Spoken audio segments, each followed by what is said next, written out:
Oh my after goodness. the holidays and a lot of shenanigans on the East Coast. Yes. We are back to Yes, normal. unfortunately. Unfortunately, yes. You were, well, I never left. I'm Yeah, back where I'm still where I'm supposed to be. You're back in your office on the West Coast. that's right.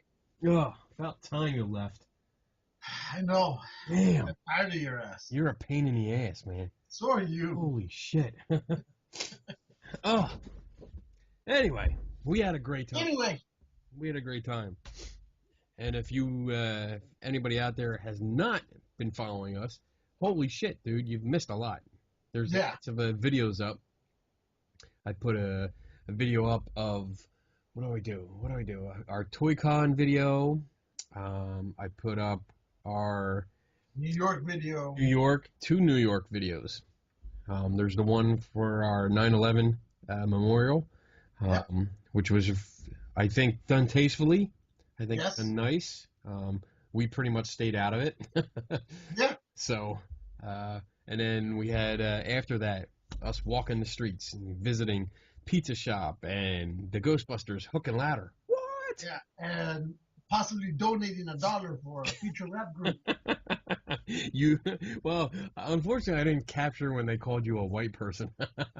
That was funny. That even stopped me in my tracks. Yeah. Ugh.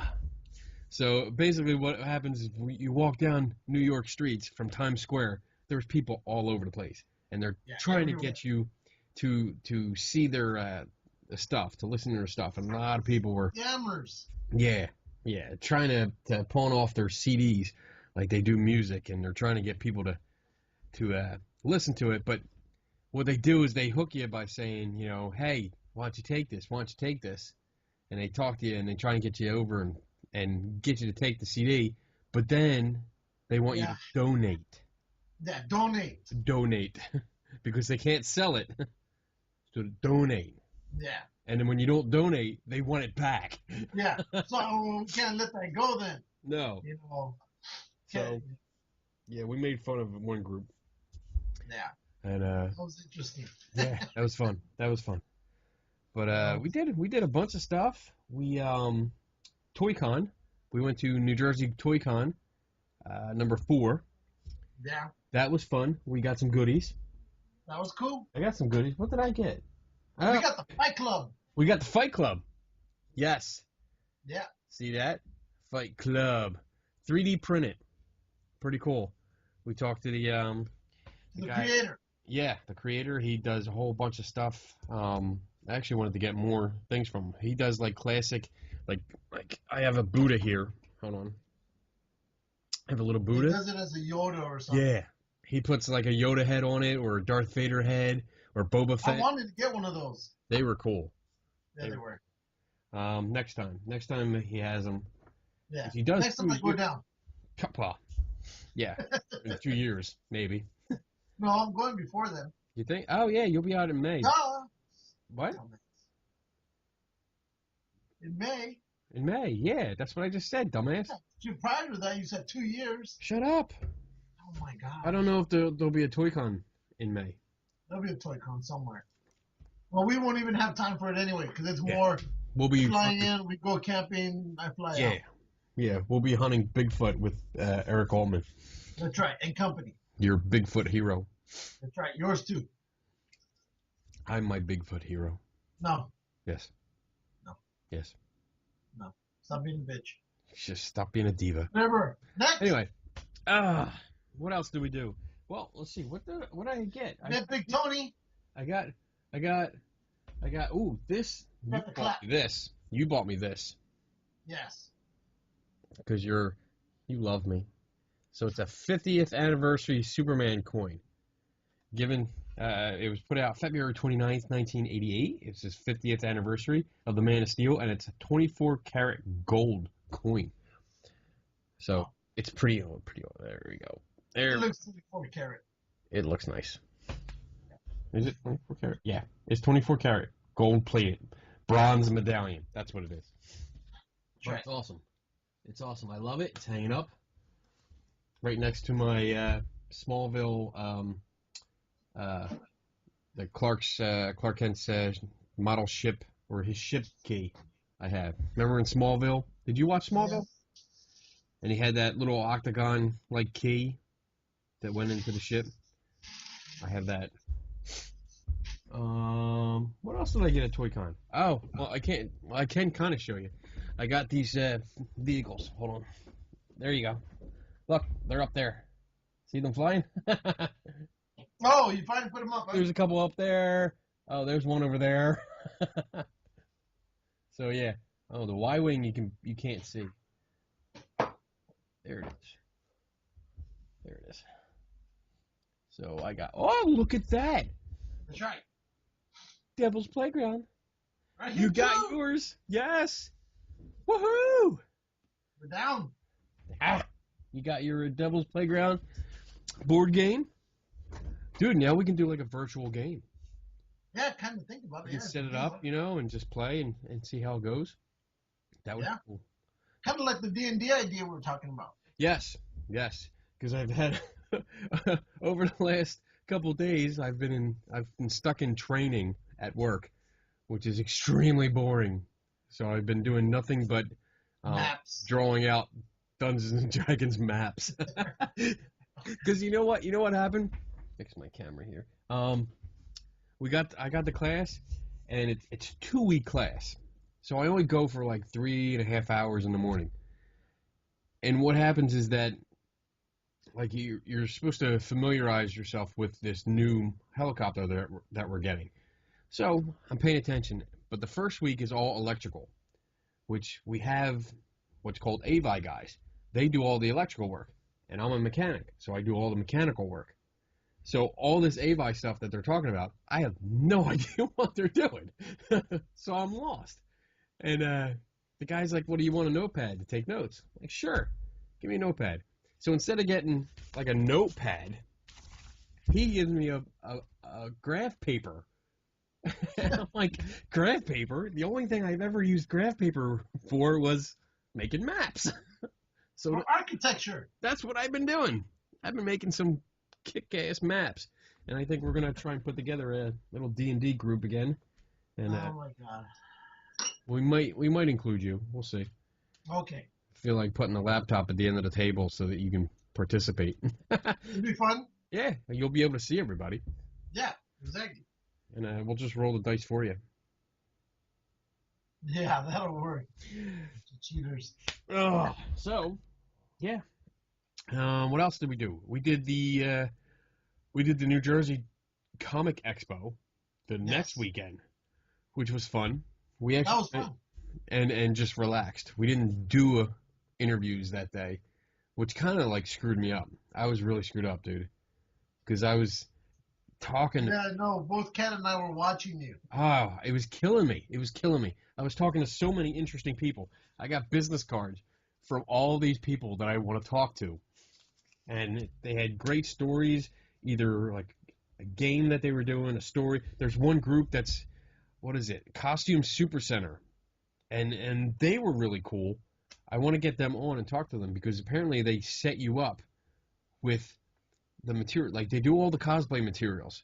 So all the materials you cut up and the foam and the adhesives and all this kind of stuff they do. But I had my Darth Prime outfit on. Yes. And the guy was telling me, like, well, if you contacted us and you hook up with us, I could have given you, like, the base costume for this. And then you get the base costume, and then you can add on all the accessories that you want, which you make or you pay for the materials and stuff like that. But you make them yourself. But they give you the base stuff, and they have stuff real cheap. So I need to check them out, and I want to talk to them. But, yeah. Oh, we'll get to them. Well, what? We'll get to them. We will get to them, yeah. But there was a lot of cool people there, and it wasn't overcrowded. It was perfect. There was enough people there to make it kind of busy. We saw our friends. We saw Brad from Color World, and he was crazy busy. Yeah, it was. Oh, was he? He was so busy, he couldn't stop to talk to us. Not barely. He barely had any time. Barely. I have. Oh, where are my bookmarks? I bought some bookmarks off him, and I want to show them. Yeah, I got some too, but I don't know those rotten kids of mine. But I got like an Iron Man one. I got a Superman one. I got a Darth Vader And then also at and that Thor. the Comic Con before it, I still can't believe I picked up this. Oh, the Toy Con. That's what you got. Yeah, You got. this was a pickup of a lifetime Now, what is that? Why is that so special? Tell us. because this is the first appearance of Vision with the Avengers or anywhere. Nice. So everywhere I've been going to looking for it, it's issue number 18. Everybody's been selling it for 70 to 120 bucks. Woo! So then that one day we saw it. We did. I showed it to you, and they were selling it for $400. 400. It was graded though. I mean, Yeah, it was graded. It was graded. And I looked at this one, and this one is as pristine as that one. It was insane. I think yours was actually in better shape than the one that was graded. Yeah. So, and they were selling it for $400. Yep. I was like, wow. That was funny. You were so excited, dude. And tell them about like our whispering. Oh yeah. So when I'm looking at the comic books, you show up. Now this is at the Toy Con. Yeah. So we're there first, yeah. So at the same time, they also had the Star Wars. All right. So number 3, but still. So they're there, and you're going, what are you doing? And I go, I'm going through these comic books. And I go, but the guy doesn't know what he has. Right? And you go, what do you mean? So I showed you the Avengers one. They go, he has no idea. And mind you, he's selling it for $10. Yeah. Yeah, and I had him drop it down to 8. You cheating bastard. Yeah, well, but he didn't know what he had. And like one of you wouldn't do something like that if you found something. You're not gonna tell him. Totally would. You know what you got. So I picked that up and I go, he's selling this for $10, and the guy keeps looking over at us because he's off to your left. Yeah. And yeah, and he keeps looking over, and I see him doing this. I go, shh, we'll talk later. I start whispering you, and you're like, what? And I go, shh, he doesn't know what he has. I don't want him to know what he has. Because at the same time, there was that Teenage Mutant Ninja Turtle magazine that I wanted to get, but it was this one or that one. Right. I scored on this one. A lot, like at least, I don't know, maybe 50 times the amount. So, yeah. So he keeps squinting over, and I go, we'll talk later. Talk later. And he buy it. He gets up to walk over because he can't hear us no more. I tell him, how much for these two? And together it was $25. And I had him drop it down. It came out to like, I don't know, 18. Yeah. So I scored big time on it. Awesome. So now he's got to go and get it graded. Not that I'm looking forward to getting it graded, but that's expensive, yeah.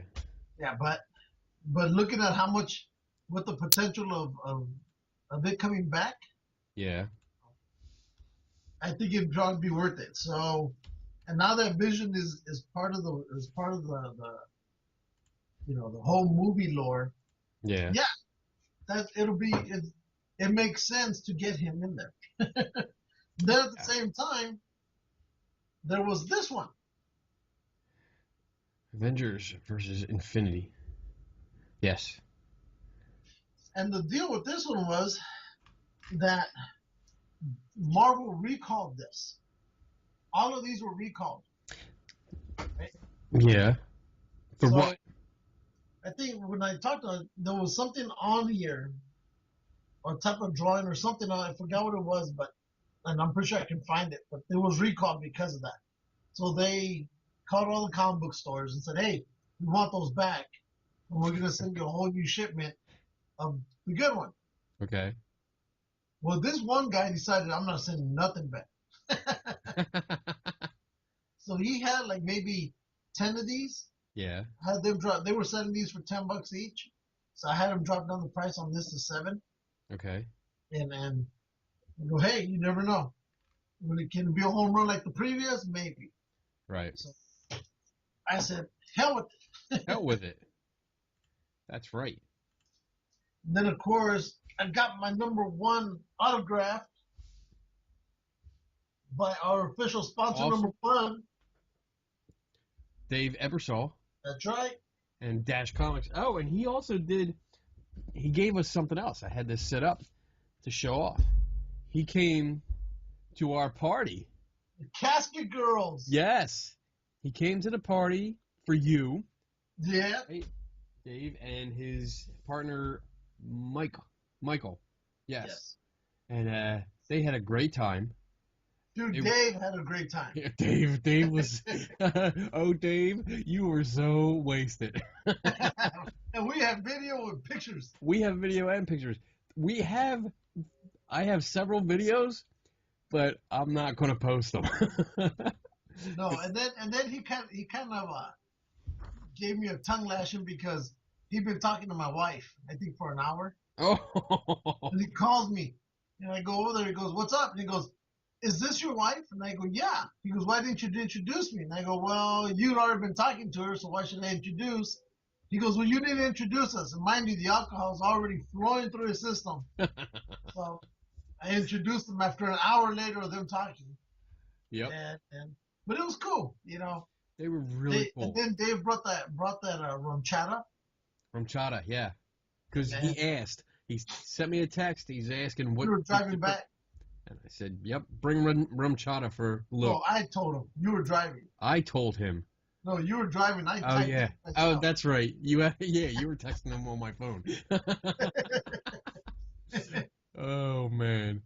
And so, no, but he was cool. His husband. Yeah. He was awesome. And then you went up and got your Fonzie jacket just like his. Okay. So that was a good night. That was a real cool night. Kind of cold, but it was a good night. So I'm looking up the price guide. For what? For the CGC price guide. For getting them graded. Yeah. And it looks like for yours, it would be a standard grading service, maximum value of $1,000 per book, because then it drops down to maximum value of $200. Yeah. So I'm going with the $400 thing, and it would be $60. It would take 20 business days, but it also minimum chart. Walk through. Okay, yeah. So it would be $60. Yeah, fuck it. That's not bad. No. So literally, I just spent $68 on it. Yeah. Yeah, that's not bad for that book. I mean, that's dude. And there was so many things else that I wanted to buy and bring back with me. Oh, but again, it's the whole bringing it back. Bringing it back, yeah. And I did that one impulse buy without thinking about. I gotta bring it back. Gotta bring it back. Yeah, yeah. That was the Star Trek coin bank. Yes, you got a. It looks like a data display. I can go get it. You go get it. I go get it. Go get it. Go get it right now. Hurry up. Don't be too. Oh, I'm seeing your ass. Great. Uh-oh. We have nudity on Geeks and Ghosts for the first time. Nice. So let's see some other people that I want to talk that we met at the New Jersey Comic Expo. Michael Dolce. I hope I say that right. He's a creator, a writer, a colorist. We had let's see, T Turtle, mind-blowingly awesome, ultra soft, super comfy tees and more. Ooh, that sounds good. We can get T-shirts off of them. Katrina Catazone. I hope I say that right. She did some pretty cool artwork. It was like what was it? I think it was more like 3D, kind of 3D art, not 3D printed, but 3D art. The costume guys. Oh, there was a game. There was two guys, Justin and Purvis. He was selling a game that he invented called Movie Buff. That was pretty cool. Oh, yes. I think we're going to talk to them. They had a whole bunch of popcorn around, and they had a popcorn machine going. It seemed like a very simple game, but it was fun. We had fun. And then Kevin Hawk, who's a writer of a comic book that I got, Fantasy Killer. And I actually There was 4 issues, and I got. So, there you go. I filled in the time when you were away. Ah, good. With, like, unofficial sponsors, well, like, 1 through 7. No, it's mine. All right, what do you got there? So this is. You see that? Yeah. Mm-hmm. It's a coin bank. It's a coin bank. And as you can tell by the size. Star Trek: The Next Generation. It's something, yeah. Yeah. But, so he goes, I asked him what it was because this guy obviously had so many Star Trek deals. Yes. And I wouldn't have bought it until he said the price. And then I didn't even think about it. So he goes, well, I don't know if it works, but I'll sell it to you for $2. Sold!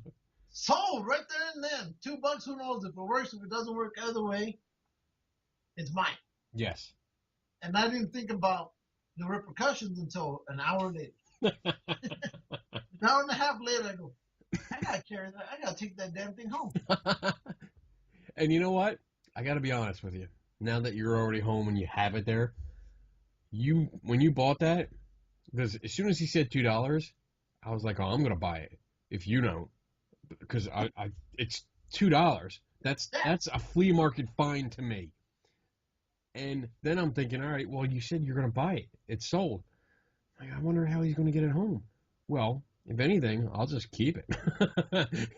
He won't be able to take it home. He'll be like, here, hold this for me, ship this home for me. And I'll be like, all right, whatever. I'll keep it. It's going on my shelf. Actually, I would sit right here on the desk. Yeah. Every time I talk to you, I would hit the button. Yeah. So, and then I had to think about all the other stuff I had to bring home. Yeah. Like this. Yes. The Mitch anti. Oh, the dowsing rod thing. Yes. Sure and steady dowsing rod. That's right. Yes. So there were so many things we had to carry back, and I was like, oh my God. So, we had fun.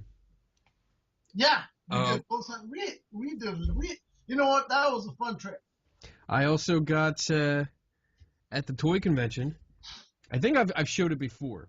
The Chewbacca belt that I have, and it's a bandolier. It held figures, and it was actually the group of friends that I have that are big Star Wars fans that we used to play Trivial Pursuit. That was the trophy. It was a belt. It wasn't complete, but we put some random figures in it.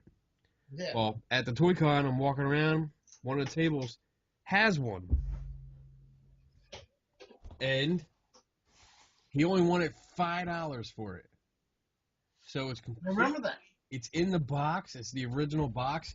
And the biggest thing were these blue containers, and that held the weapons for the figures. And all the ones I've ever seen, they're missing these. The blue ones. The blue containers, yeah. I'm not gonna take it out because the foam, 3 of the foam pieces, actually, they kind of like they start to disintegrate and they get like mushy, and it smears all over the place. You can see some of the black, over it. But I mean, I haven't cleaned it up yet. I will, but for $5, I could not pass it up. I know. I could tell you were trying to get it. Oh, I was standing there, and it was one of them things where like I saw it, I'm like, oh shit. And there's a guy in front of me, and that motherfucker turned around, saw me, and I must have been all over my face that I wanted it. And it was one of them where he looks at you, and then he's like, oh, and then he picks it up, and he starts looking at it because he knows that I want it. And I was waiting patiently, and he had like probably about 20 seconds left before I was going to punch him in the fucking face and take it. But he put it down, and then there. There you go. And that... From our dear friend Karen and Darty. Yes. This was awesome. That was waiting for you here at my house. You are so lucky I did not open it and play with it. Oh, trust me, I haven't even opened it, and I don't think I ever will.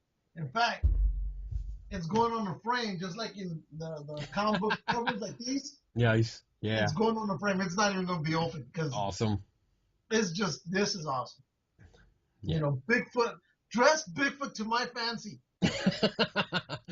Which probably is perfect right there on the cover. Includes 28 accessories. So you can have, of course, you know, underwear and sneakers and Groucho Marx glasses. And then if you look at the back, he could be hip hop, or he could be, you know, Santa, or anything else you see. Or He's got a grass diapers. skirt and coconut bra on. That's right. beautiful. Wow. So I don't know where you found this, Carolyn, because this message is to you directly, but awesome. This was great. This was one of the things I was so worried about. How am I going to get it back Yeah. without bending it? Because, you know, it's thin, and most backpacks aren't this wide. Yeah.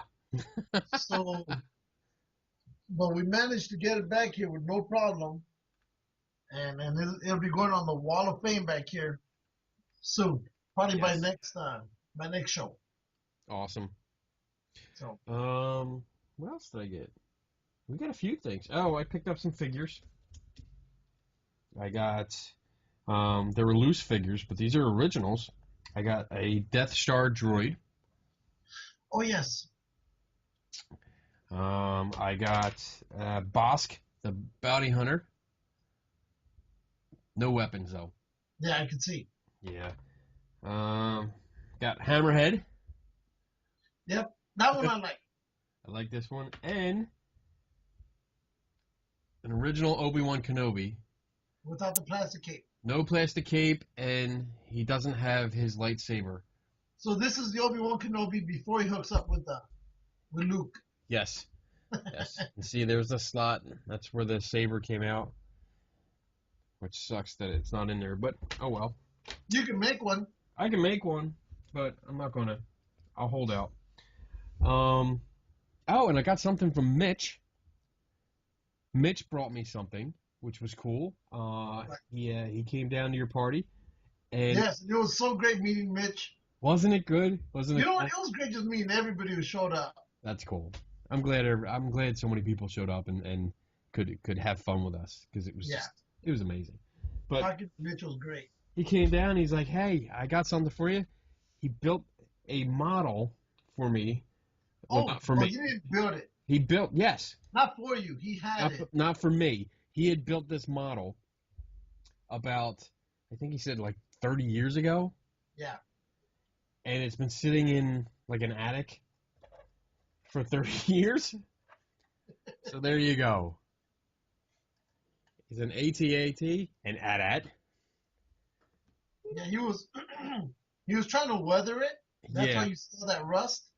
But this would be one of those, you know, AT-ATs that have been out in the yard way too long, that hasn't been used. It's past its prime. Yeah.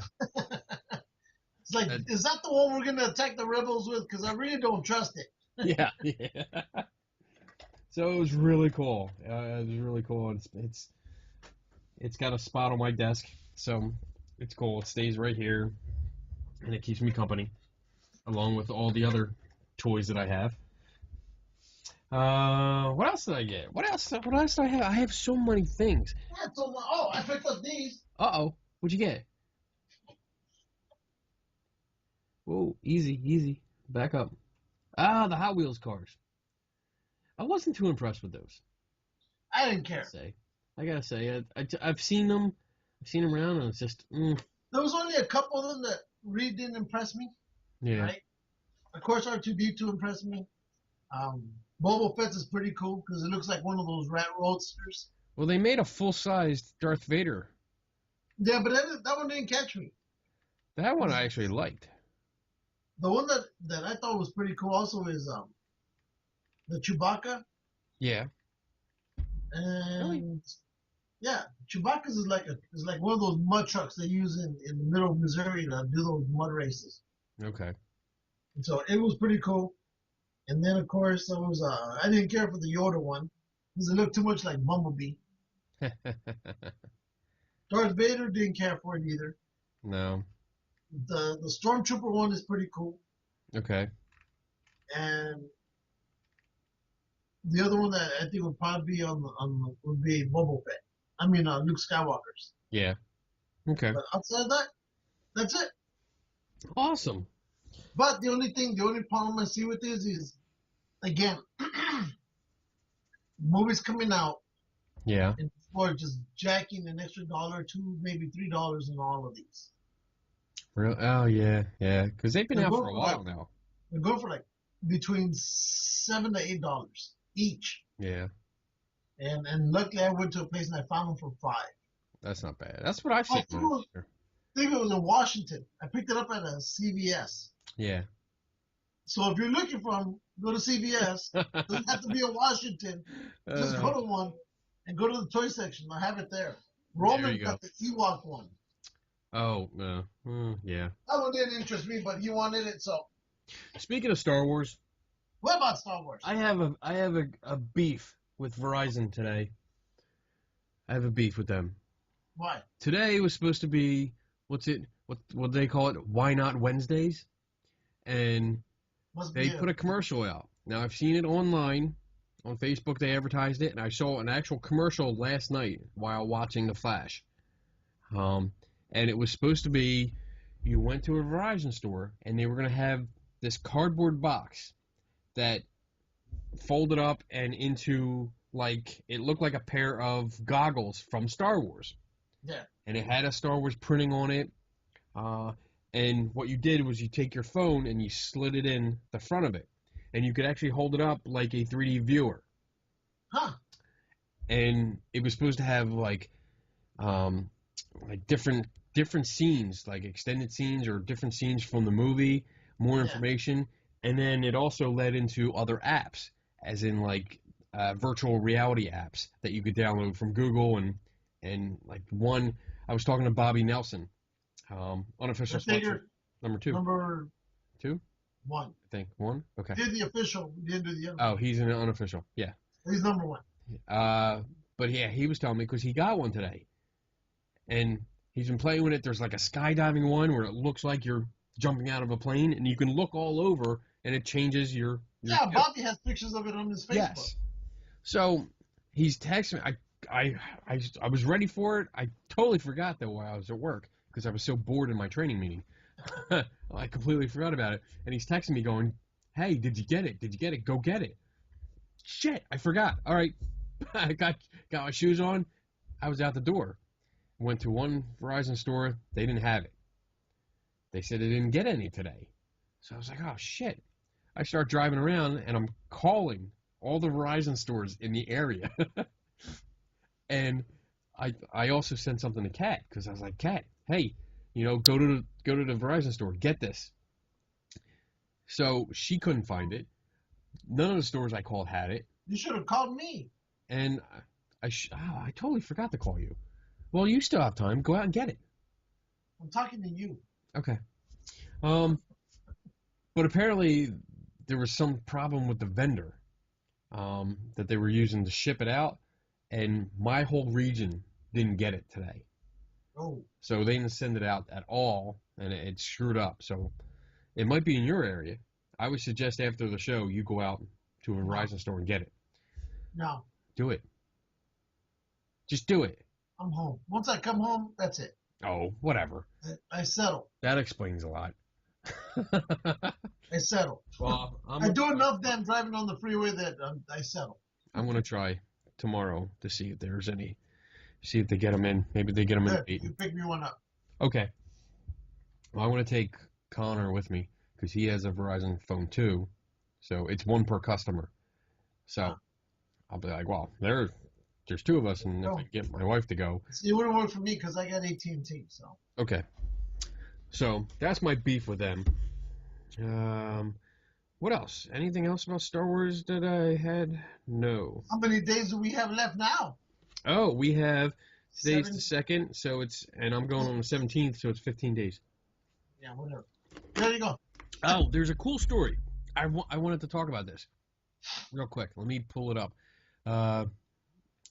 There is, in the Force Awakens, look for an R2 droid with pink colors. It's got a pink color scheme, and apparently it's for a little girl that was named Katie, and it's called the droid is actually designated R2KT. Hmm. And let me make sure that I get this right because I don't want to screw up the story. Try It's an it. awesome story. Here we go. Dun, dun, dun. Here it comes up. Okay, so Star Wars will pay tribute to a little girl who passed away a decade ago by including a little pink astromech droid in The Force Awakens.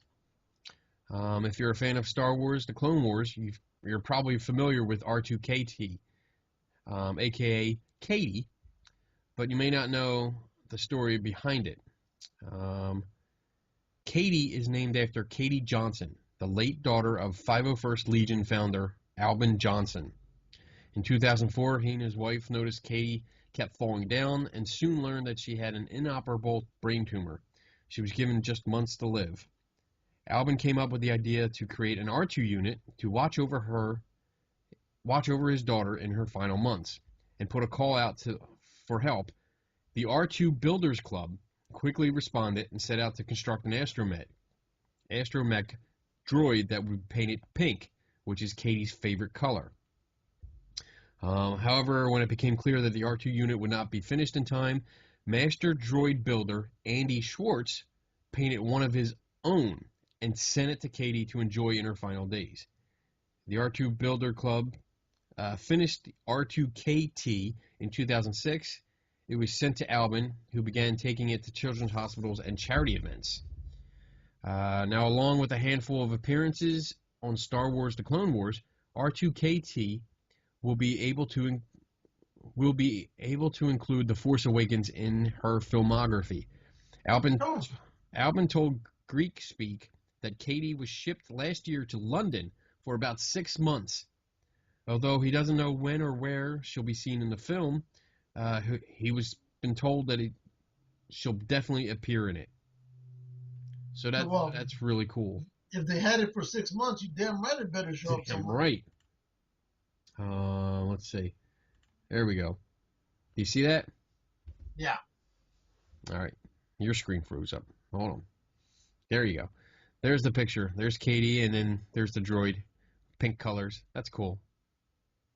That is really cool. I like that. Yeah. Hey, if you look over to the right, we're talking about your Verizon thing. Oh, wait. Is that what you're talking about? Wait, Google Vision launch. Yes. Let's look. Let's look, Jim. All right, Bob. There we go. That's what it's supposed to look like. Google, Verizon launch immersive Star Wars The Force Awakens Jakku spy app. So that's the box that you're supposed to build, and your phone slips in there. Let's see. There's a video. You want to watch the video? Let's see the video. All right. Let's see the video. There you go.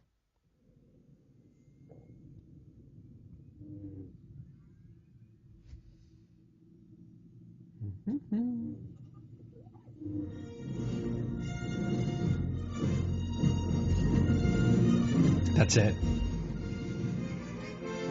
That's it. Why not Wednesdays? Let's see. It's supposed the blah blah blah. The great thing about these kind of experiences. Wait. Teamed up Lucas spied story-driven virtual reality experience that leads into Star Wars: The Force Awakens. According to StarWars.com, the app allows fans to become a Resistance secret agent on Jakku, with installments written by the Lucasfilm Story Group and overseen by director J.J. Abrams. The great thing about these kinds of experiences, and the great thing about working on these projects, we're actually working with them with the exact same people who are working on the movie at the time. The app will unlock content like experiences and messages from the Resistance as The Force Awakens release date approaches. Together they will tell a serialized story in the Star Wars universe. Awesome. In addition to the app, a Google Cardboard viewer, a retro fun fold and assemble frame for smartphone that enables virtual reality immersions, will be available at Verizon stores to enhance the virtual reality experience. There you go. And I didn't get mine today. Well, maybe tomorrow. Maybe tomorrow. I hope so. It'll be yes. It would be very, very cool if I did. All right, so I got that. Oh, you're all choppy and blocky. Oh, shit. Here we go. Time to call you back. So are you. You're getting there. Right. Is it fiction? Nope. Should we try and recall? Yep. Okay, you ready? Let's. Go. You're back. Of course I'm back. You sound better, too. You too. Wow. You still look ugly as shit, but No, fuck you. Like my shirt? yes. Got it at the Comic-Con. Did you see that video now that we're talking about that character in Star Wars? They did the whole science thing about that if the Emperor was able to actually shoot lightning out of his hands, he has to eat like 1 billion. I saw that. Thing. Let's see. What is that about? What is it? Energy in a closed system can't be created or destroyed. Darth Sidious must have quite an appetite. Let's see. Oh, that's a long article. Oh, Jar Jar. What the hell is he doing in there? While opponents fiction. How much energy would it take to make the Kessel Run in less than 10 parsecs? Would it take? Question. Today we're wondering about Emperor Palpatine, aka Darth Sidious. How much would he need to eat daily in order to have enough energy to shoot lightning out of his hands on the reg? Yeah. Wow. This if the Force actually existed, it would prompt some major revisions of our most basic beliefs of the universe. Physics would need a dramatic. Wow, I'm not even drinking. Damn. Physics would need a drastic reformulation, the likes of which we haven't seen since Einstein, Heisenberg, and Schrödinger. Where the hell is it? Force lightning was a purely offensive, energy-based attack that channeled force energy down the user's limbs, hurling arcing bolts of electricity from the wielder's fingertips or palms. A skilled user could render a target unconscious with only a short burst. A single powerful blast was sufficient to kill a person instantly, unless you're Luke Skywalker, because then you could just take blast after blast and like, haha, whatever. It doesn't take much electricity to kill a human. Applied properly, 100 to... Oh, jeez, wow, this really got into it. Yeah, the dude, whoever it was, just fuck it. Wow, holy crap. It doesn't take really... much electricity to kill a human. Applied properly, 100 to 200 milliamps will kill you. For context, the usual lightning strike carries around 30,000 amps and delivers 500 megajoules of energy. Even that shouldn't be too much trouble for an adept Sith Lord, right? Sure, but the Death Star must have one hell of a catering service. The old 2,000 calorie diet isn't going to do it for us here. True, yeah. A joule is a one small unit of energy. It takes 4,000 joules to make a calorie. But 500 megajoules is quite substantial. Just to pull off his lightning shenanigans in Return of the Jedi, Emperor Palpatine would have to have 120,000 calorie breakfast. That's around 200 Big Macs. 200 Big Macs. That's what it says for breakfast in order to do that. Wow. That's when geeks go too far. Exactly. I was thinking, I go, where did this idea come from first? Yes. And then how deeply did you decide to get into it? Well, it's cool, but still, I wouldn't have thought that. No one would have gone that far. I would not have gone that far at all. So, now it's time for movie review. Oh, movie review. You go first. I go first? Oh, crap. Okay. So, over the weekend, we went out to see the Hunger Games, the last Hunger Games installment. And our friend Brad from Color World came with us. East Coast Cat was there with us. And me and Donna. So we went out. And Connor didn't go? Who? No, Connor. Oh, yeah, Connor did go. Did he go? No, he didn't, because he did not read. He's reading the books. Oh, okay. And he's not that far yet. and he's seen the first movie, but he hasn't seen the second and third one yet, so he didn't want to go. But I have to say up front, I have not read the books, so I don't know anything about them. I don't know the background. I don't know whatever.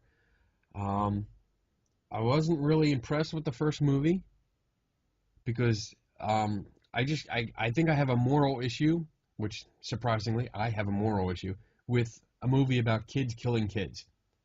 I didn't like that, so I'm not a fan. But I went anyway because I've seen the rest of them, and this one bored me. I was actually bored in the theater.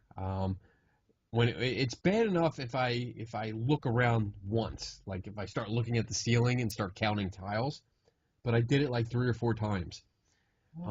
It was very slow. It was predictable. The ending, which I won't give away, but I saw it coming from a mile away. It was like, wow, this is like, they should just put it up in big letters. This is going to happen in 10 minutes. So you were disappointed. I was extremely disappointed. What about Kat and Brad and Donna? What did they think? Kat and Brad, they both liked it. They've also read the books. They knew the characters well. They knew the plots and the subplots that I guess weren't in the film, or that get more deep in detail in the books. Yeah. So they were involved more. I felt like the main character, Cadmus. I felt like she could have been more. She's supposed to be like this hero, this inspiration, but she kept getting her ass kicked easily. I think she was in the hospital bed 2 or 3 times. And it was like there was too much dialogue. There was too many moments where they were just sitting and kind of talking like this. And I was like, oh, this is boring. This is boring. I was expecting more action. They were wrapping this series up. I expected a lot more action than there was. And pretty much the action you see in the commercials is what's in the movie. Oh. And I was like, all right, that's it. So for me, I'd give it thumbs down. 2 thumbs down from me, because I just didn't like it at all, and I have no intention of seeing it ever again. and there you go. No, when I saw the first one, I liked it. I just thought the ending was weak, as far as I was concerned. I thought it could be more more climatic type of ending. Yeah. For them to fight and then him fall into the dogs. It was just like too political. Yeah, but I didn't care. The political. I hate politics. I absolutely hate politics. And the second movie I saw, but I can't remember a damn thing about it. I know I saw it, and I'm pretty sure I liked it, but I don't remember a damn thing about it. I think the second one was just the repeat of the first one with different people. Wouldn't know. Fuck it then. I saw the second one, just like the first one. But I'm not all that interested to go see the second one again, or go watch the third one. Right. Oh well. I was fine. Okay, so your turn. My turn. Your turn. So I told you the movie I wanted to see was Creed. You could say the trilogy it continues the whole Rocky. The trilogy is 3, you dumbass. Whatever, shut up. So this would be like 6. Continues on with the story. It continues on, and I heard about it, and I was really excited about that movie. I just still remember that the what is it, part 5, that horrible one where he ends up fighting in the streets, kind of almost ruined the whole thing. Anyway, so here comes Creed, and I remember that Rocky Balboa was good. I enjoyed that one. It came out back in 2011 or something. I think so, 2012. Rocky Balboa. That's when he's like the old guy. Yeah. And he's trying to fight his one more fight or something. And well, somebody calls him out. Yeah, I haven't seen that. They keep saying, with the video game, right? Yeah. Okay. So anyway, so here comes Creed. I sit down, and the main player is played by Michael B. Jordan, the same dude that was in that horrible Fantastic Four matchup that came out. You know, Human Torch? huh? Yeah. See, he looked tiny. He looked tiny in the Fantastic Four. Not that we saw, yeah, just from the commercials, but just on that alone, wow. as far as I was concerned, it ruined his career. But here comes Creed, and it saved his career. Okay. It brought him back from the abyss, as far as I'm concerned, because they did such a good job with it. It was such a, he doesn't know who his father was until, and then when he does find out, he tries to keep it secret from everybody, and because he doesn't want to be compared, or he doesn't want, Right. You're Creed's son. Here, let's open this door for you. He doesn't want any of that. Okay. And then the other thing, it's one of those, what if I do say I'm Creed, I go into a fight and I lose horribly? Then they're going to start saying that side of the coin. Right. Oh, yeah, he's Creed's son, but he's never that great. You know how that can go. Yeah. So, but it's a good movie. It was a great movie. I absolutely enjoyed it. I sat myself there and I'm noticing telling Creed, duck, jab, everything. Get the girl, And the girl who plays his girlfriend, never heard of her, but her name is Tessa Thompson. But she was good. She almost looks like, and I thought for a while it was her. On Bill Cosby's The Huxtables? Yeah. Okay, remember his wife? Yeah. Okay, she plays Felicia Rashad.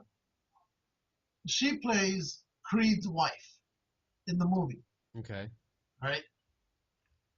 But the girlfriend for Creed, she looked a lot like Lisa Bonet, the oldest daughter that they had in Huxtables. Right.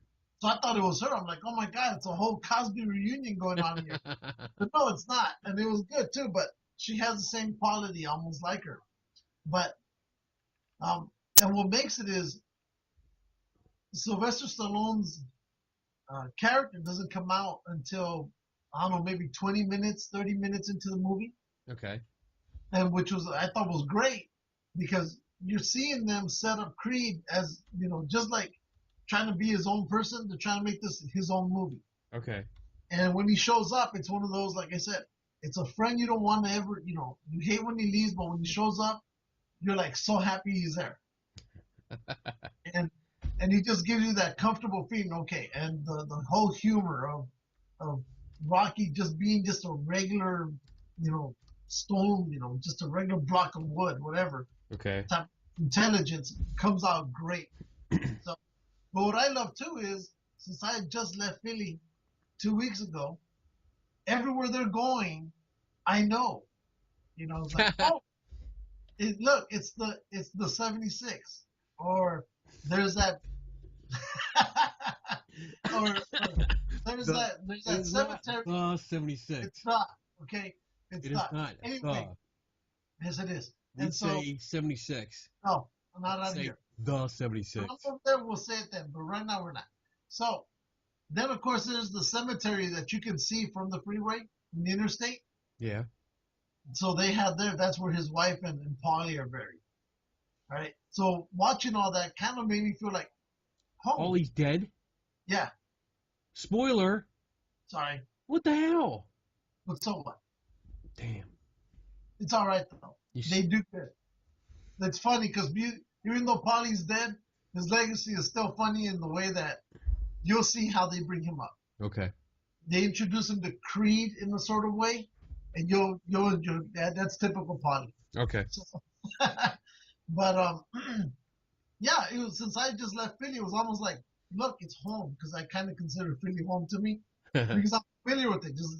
And so Patty and I were both the same way. Look, we know that, or oh, look over there. That's cool. It was familiar, so I loved it just because, again, it had the whole, I felt home feeling. I was really hoping they would show Mike's, the Subway, the Philly cheesesteak. Yeah. But I knew they wouldn't, but I was thinking, wouldn't it be cool if they came across that one too? So, but the movie was really good. I'd suggest go watch it. I'd watch it again. Yeah. At the theater.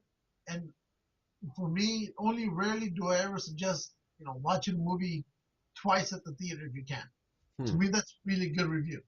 Wow. Because for me, it's either this way: watch it twice at the theater, watch it once at the theater, wait for it to come out on TV, wait for it on the red box, or wait till your friend borrows it so you can borrow it from him. So this way you spend no money on it. If it's so that's the 5-star rating system here. So Nice. but it was a good movie. I absolutely enjoyed it. I recommend it. Some people who I told that to have gone to watch the movie and they've come back and they said, you know what, Lou, that was great. That Creed was really, really a good movie. So, wow. Yeah. Okay. So that was great about that. There you go. So we have there's our movie review. That's it. For the first one that we've done, I think. Maybe? I don't know. Yeah, it is. Because the next one will probably be Star Wars. Star Wars, definitely. Yes. Because I know I think Brad is coming down here. Brad? He invited me. Brad Kelly. Okay. He invited me to a movie showing at a theater in Ontario, which is like, around 25 minutes away from here, maybe 30. And they're renting a whole theater. I'm thinking, he's going to be down here? I don't know. So I don't know, but what are you doing? Stop playing on your phone. no, just a message came up. So, but we'll be doing the Star Wars review. Yes, we will be. Exclusive. We will be. Not that we know what we're talking about, but it'll still be an exclusive. Yes, we're probably going to do a whole show just on Star Wars. Yeah, but I pride myself so far on not reading any of those damn spoilers or the trailers. The only thing I've seen on Star Wars is the 2 trailers, the football one, and that was it, the 2 main ones. And I've been sucking up everything. I've been having conversations with Bobby Nelson. Yeah, I know he can. We're going back and forth, dude. We're having long debates. It's great. I love it. I love that. Yeah, shit. no, but that's you, and Yeah. but I've met that group that there's people who want to see the trailers or want everything to come out, and then there's people who are on my side who are like, I don't want to know anything, because there was a time just like when we were growing up, this whole thing about sneak peeks and all this nonsense didn't exist. It was just here's the trailer, one trailer, and that's all you see until you go see the damn movie. That's right. And for me, there's that group of people who are happy with, just I don't want to know anything. I want to go in there like a big fireball and leave like a big fireball. Right. We'll see. All right, I'm going to switch gears here. Switch gears. I want to talk real quick about something paranormal. Oh, yeah. Now we get to look, guess what? We're actually going to talk about ghosts for the first time on this show. Kinda. For a long, long time since episode 3. What episode are we on? We are, we didn't say it. Holy shit. Oh. We are on episode 63. 63. Oh, and I'll give you quick stats before we go into this topic. Quick stats. Facebook, we have 330 followers. Wow. On Facebook. I'm amazed. On YouTube, we have 70 subscribers. Yes. We were at what? 60? We were like keeping up with the episodes back in the 50s. Yeah. There was one show for everybody. Yes. And on Instagram, we have 346 followers. So we're doing pretty good. Pretty good. We're doing okay. We're doing better than we ever expected. Yeah, I know. I'm still surprised we got out of double digits. So surprised we're in the triples. But okay, so our friend Anthony or Tony Soletti, he sent us a link. Okay. And it was to another contraption by the digital dowsing guy. Bill Chappell, yes. Should I share this? Yes. Should we look at it? All right. I hope we don't screw up the video again. If so, we'll just reconnect like we always do. Yeah, we will. Okay. Let me know when you see it. I see it. You see it? Okay. I see it. You gotta wait till you start. There you go. You're moving again. All right. So here it is. The metaphysical pyramid. Honestly, before I tell you what I think, I'm gonna read the description. It says, Yes, coming we did. soon, the mind controllable meditation pyramid. Deep meditation was practiced by Nikola Tesla, Albert Einstein, Thomas Edison. None of that's been proven. And many other greats from our past. While they may not have sat in a pyramid, you can. Further details coming soon. Please check back or sign up for updates. So I'm gonna sign up for updates so I can see. Put it on your email so everybody can see it. Yeah, well they can see it. It's All out there. Investigate. Don't screw me up. I'm trying to remember what my email is. So there. Is there a number 0 there? I see a 7. Yeah. So I've submitted. There we go. Thank you. Ooh, does this move? What's this? Oh, gives me a bigger picture. There we go. So that's Bill Chappell sitting in this thing that looks like it's from Tron. Yes. Yes. And basically, that's what it looks like. It looks It's like, a bunch of lightsabers linked up. yeah, they're nothing but tubes. It looks like tubes with lights. I don't know if well, yeah, dude. Hold on. Hold on a second. Here we go. Oh, here we go with the green neon lights. So I don't have the green one anymore because I broke that one.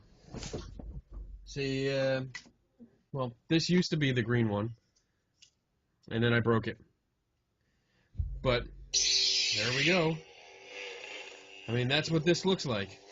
If I turn the lights out, it'll be just. Oh, you can't really see that with the light on, can you? There we go. Yeah, there. But yeah, it looks like he took some lightsabers, put them together, made a pyramid, and now he's sitting in there. And it'll go for around $200, $400. Is that your prediction? Yeah. I'm gonna go with like. Because a lot of his shit is expensive. I'm gonna go with like 250. That's what I'm saying. I'm going 250.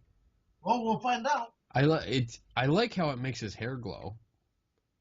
I'd get it just for that. I mean, that's funny. I think that's cute. But yeah, oh, this kind of shit. Oh wait, is there more? What's that? Click on it. Oh, I guess this is Ooh, colors. different colors. So I guess this is just it. It's probably a lighted base that goes through plastic. It's probably plexiglass tubes. So there you go. Alone is worth $300. Doesn't have any information about how much. Oh, stupid shit like that. Yeah. Nothing out. Oh, Digital Dowsing has consistently led the way in product innovation for the paranormal marketplace. For over 9 years, we have produced some of the most iconic devices used today. Bullshit. Yeah, I got a bunch of those. Yes. That's. I love how he says Tesla and Einstein and Edison practiced deep meditation. I don't remember reading that. They do. And other greats from our past. Yeah. And this is just mind-boggling because all the bullshit. I mean, he puts out. What else does he put out? Let's see. Store. Oh my God! Look at you. You're like, why do we have to do this? Oh, here we go. Puts on the Connect.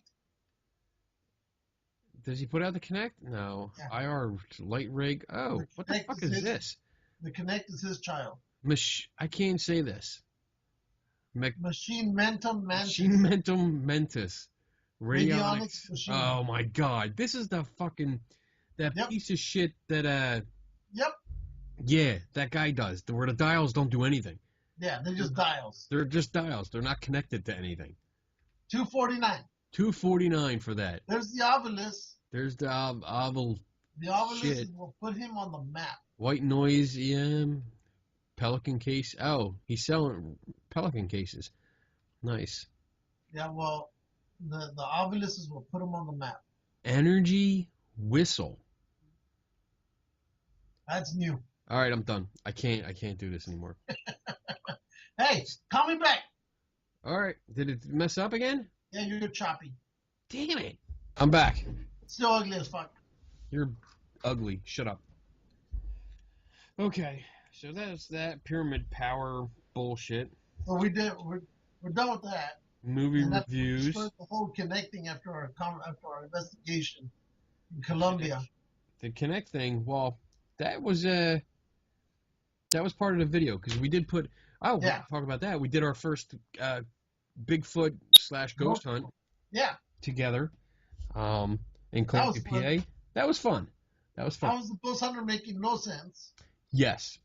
You played the role of the random, nonsensical. That's right. Full of shit ghost hunter, and I played the scientist looking at stuff from a logical point of view and saying nope, nope. And I set up the Kinect.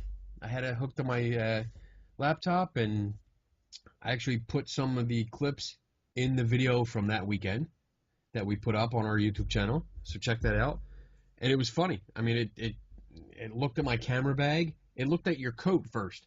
You were taking your coat off because we went into the museum. You took your coat off. You put it on the back of a chair. Walked away. And I set up the Kinect, and it picked up your coat as a figure sitting down. And it was just hilarious. It saw it a couple times moving around, and that basically comes from the Kinect making guesses. And then also your camera bag or whatever attacked me? Yes, my camera bag was on the floor. Me and Cat. And you stood up and you were doing all kinds of things, and you actually went next to it. You tried to kick it, and it looked like an arm would come out, or the head, which it doesn't have a head, it just has a neck. Yeah. That would come out and try to that was cool. Bite you. So that was cool. Did Bobby ever see that? Bobby? Yeah. Which one? Nelson. No, I don't think so. I have to show. No. You need to see that. But it was complete. It's complete bullshit. I mean, it was fun though. The software that comes with. Playing around with that thing. Cat came up. Yeah, used to were got like dancing and doing all kinds of things, and and it was trying to connect you guys, like make you guys one. It was funny, but it just showed how useless it is for this kind of thing. Yeah. And honestly, it comes down to foolishness. I think our ghost hunting show is a lot better than Ghost Adventures. Yes, I agree. I still can't forget the part where you see me yelling down the hallway, "Show yourself!" Show yourself. Yeah, that was at Eastern City. Talking about Tracy and Kat, getting killed off by some serial killer. That was hysterical. Hysterical. Did Kat see that? Yeah. Uh-oh. What did she say? I think she's like, I'm crazy? I went insane? What? Oh, and she's like, why are you laughing at that? Because it was funny. All horror movies end that way. Yes. So we had a good time with that. And it was a good time. We had a blast. We had a total blast. I think we had more of a blast looking for ghosts than we did looking for tiny Bigfoot. Yeah, we were goofing off a lot. But, I mean, we tried everything. We were roaming around. We went through the museum. We had full reign or full access everywhere in the museum, which was nice. And you took just completely random pictures. Yep. And like holding the camera and just click. You were holding it down here and just, I saw you taking pictures behind you. You must got some crazy angles. Oh yeah, I got some crazy. I got it up. In fact, this week it'll be the first week, and I actually have open where I'm gonna be able to upload all of that stuff. Awesome. So cool. Oh, I have to share something too. Our friend Anna Hill sent me a bunch of comic books. So, and sadly, she sent us she sent us a package, and it had two Star Wars. Good going, Anna. 2 Star Wars mugs in it. One for me, one for Donna. And sadly, they did not survive the journey from California to here. Because they came, 2 mugs ended up in about 14 pieces. So, but it was cool. I got Lady Death. Yes. For Vampirella. Got that. I got that. Dawn. And another Vampirella. We got another Lady Death. And, oh, Serious Drama. Oh, she's hot. I have that one. Like that. So, thanks, Anna, for the comic books. Appreciate it. Love it. Got one more thing to show. Our friend Paul Michael Caine, world famous Paul Michael Caine. He's been on some of our videos. I've talked about him before. He's a great photographer, good friend of mine. He did the Lightbox photography cards that I love. I ordered them. But he's been having contests where he's designing like a case for these cards. And basically what you do, you follow him on Facebook. When you see it pop up, he designs these custom cases for the things. And you share it, you like it, you comment, and you're in the drawing. So I won. Well, that's the one, because I saw that. I was like, Yes. So I got another copy of these. These are the Lightbox cards, which are awesome. It's a deck of cards that has assignments for you if you're a photographer, and it goes out and it really improves your skills. He gave me a pack of Graphis. It's playing cards. They're playing cards with his artwork. So there's an entire deck of playing cards of his custom artwork. Really cool. And here is the box. I like that box. It's very cool. Very cool. And these things fit in here like so. Like that. And we're done. And it holds it. And he also gave me a Lightbox coin. It's a metal coin, which is really cool. I like it. So I'm happy. Thank you, Paul. Appreciate it. That'll work out. Gonna play with it. Let's see. And then on to the next subject. Uh-oh. Do you have one? Investigating. Well, I was on Facebook. Uh-oh. And this is one of those this reminded me why I completely stopped commenting on anything paranormal. Oh, shit. This is going to be a deep conversation, huh? No, but the question on it was, if you were called by a client to investigate their home, their private residence, because of haunting, and you found out that that person who called you is mentally unstable, would you still investigate the house? Right? Okay. My reply was, no, I walk away. I don't put my team or my friends or anybody in that type of danger or liability legally. Okay. Just walk. There's no reason. I'm not a doctor, so I'm not going to ask you for your medical, record, because that's supposed to be private. I'm not a pharmacist. I don't know the drugs that they're giving you or what they do. Right? And I'm not a handyman to tell you your house is falling apart around you. Okay? So, and I'm not about to go ask your family what those things are, because you ask them, hey, have you seen the hauntings that this person's been saying? I think that they'd all be tainted, because hearing this person say every day, all day, my cup just moved by itself. Eventually, I think they too will start saying their cups move by themselves as well, because they're tainted. Okay. But you had some people who were agreeing with me. Yeah, you're right. I wouldn't do it just because, the danger or whatever, the legal and whatnot.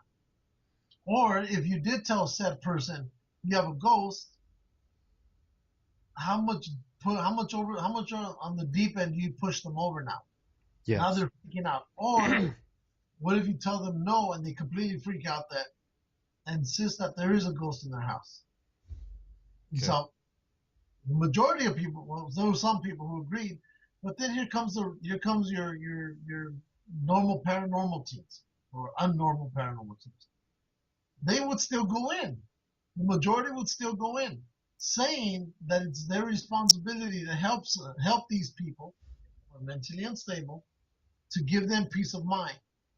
And I reply, well, they're already mentally unstable. There's no peace of mind. They just walk away because I've heard the stories where things have gone bad because of that, you know, and then nope, they would still go in. And I even told them, so really the only reason you're going in is to get the thrill or jollies of investigating. That's the only reason you want to go in the house.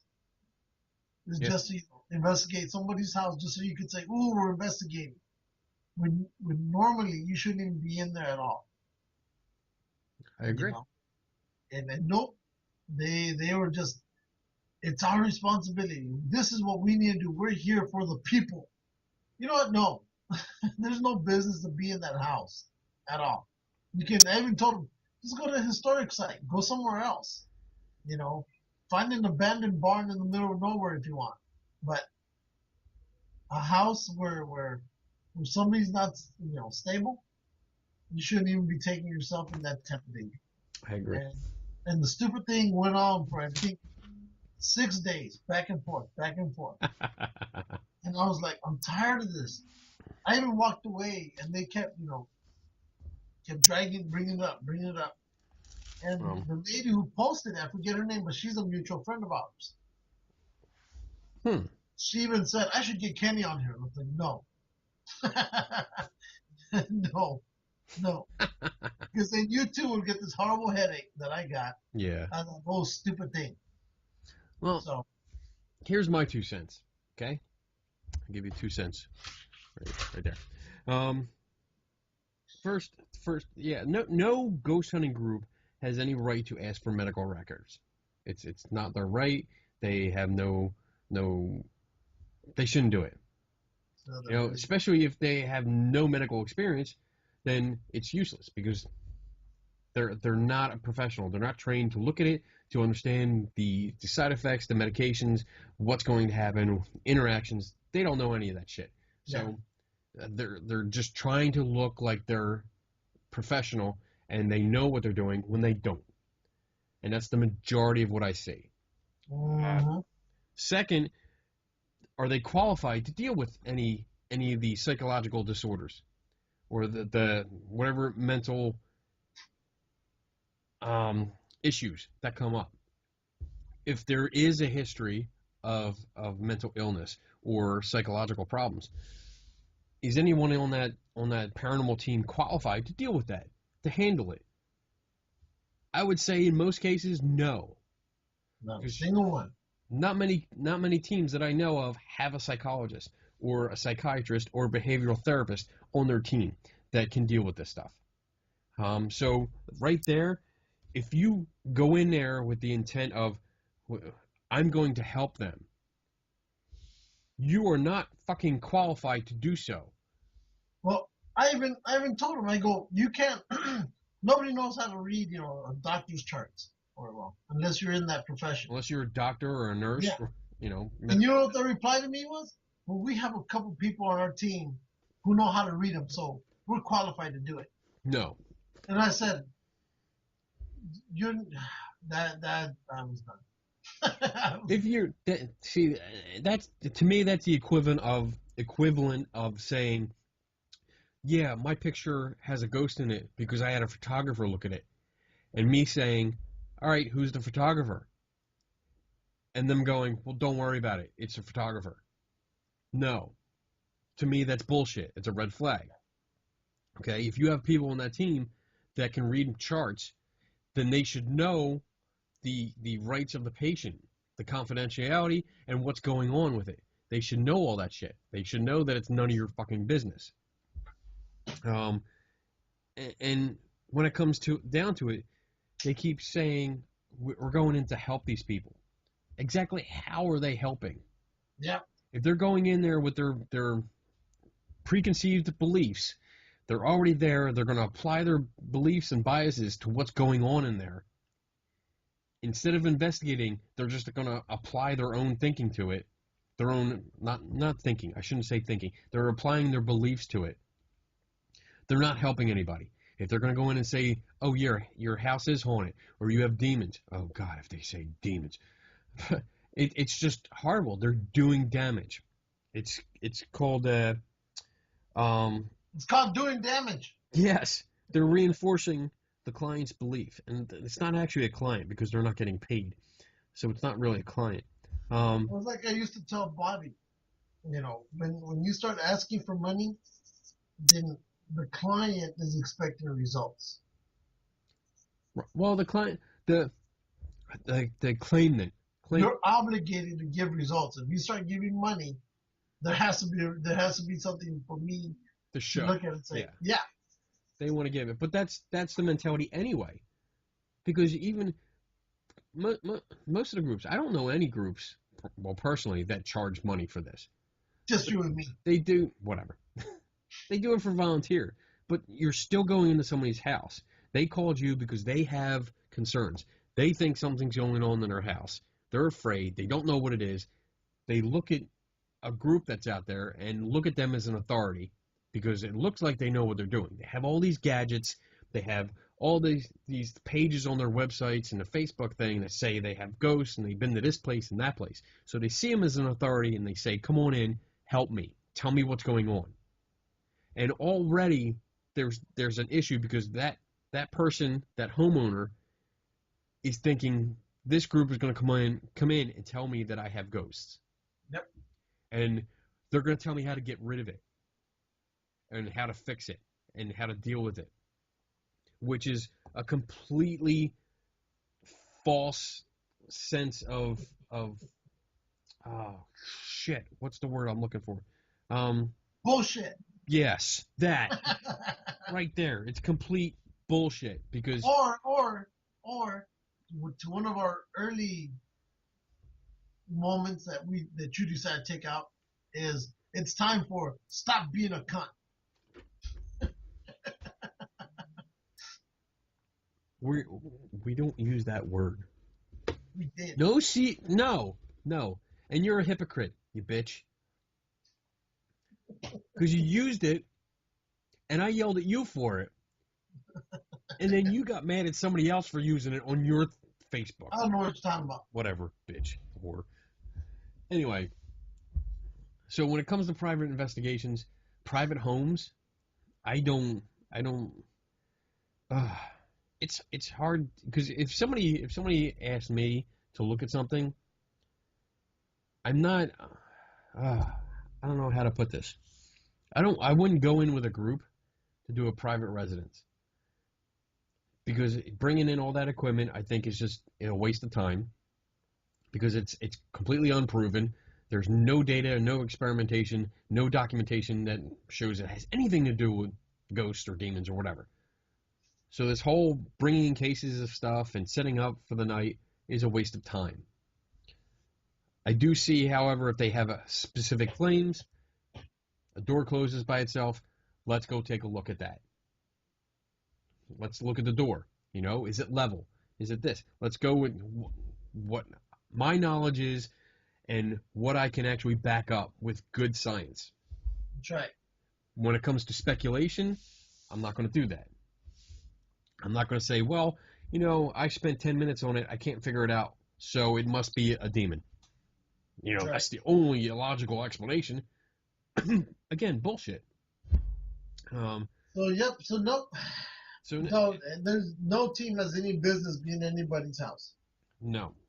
Because if you have issues like that, as you said, if there's kind of mental disorders going on, there's psychological issues, the majority of groups that are involved in paranormal ghost hunts are not qualified to deal with them, and they should not be doing them.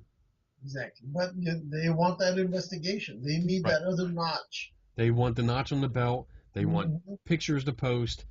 They want the report to put up to say we were here. They want the EVPs, bullshit, that they want to put up so you can hear spooky sounds of people scratching the cases of their digital recorder, and shit like that. They want all that. They want the thrill, and that's it. They're thrill seekers, and they're doing it at the expense of a homeowner that's scared. That's right. That doesn't know what to think or how to react. Yep. So I think it's awful. What do you got? What is that? What is it? Oh, there he is. Look at that. East Coast Cat gave this to me. Aww. For the car. And I'm not putting it in the car. It's just Why not?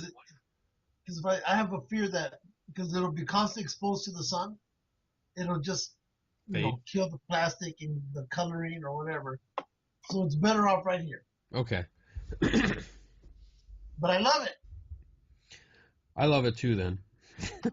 Love it. Uh, Love it. TV show, Supergirl. Have you watched it? I haven't had time. Okay. It comes on. I probably will catch up with it now that Gotham is off. I watched Gotham the other night. Oh, did you? I did. I caught the end of it, and I actually liked it. You know who the last one was that came out, right? Sorry. No. Mr. Freeze. Oh yeah, at the end, he walks down the alley. Yeah, and the guy's hiding behind a dumpster. Yes. Yeah. I saw that. That's interesting. When I saw that and he shot the gun, I was like, Mr. Freeze. I know who that is.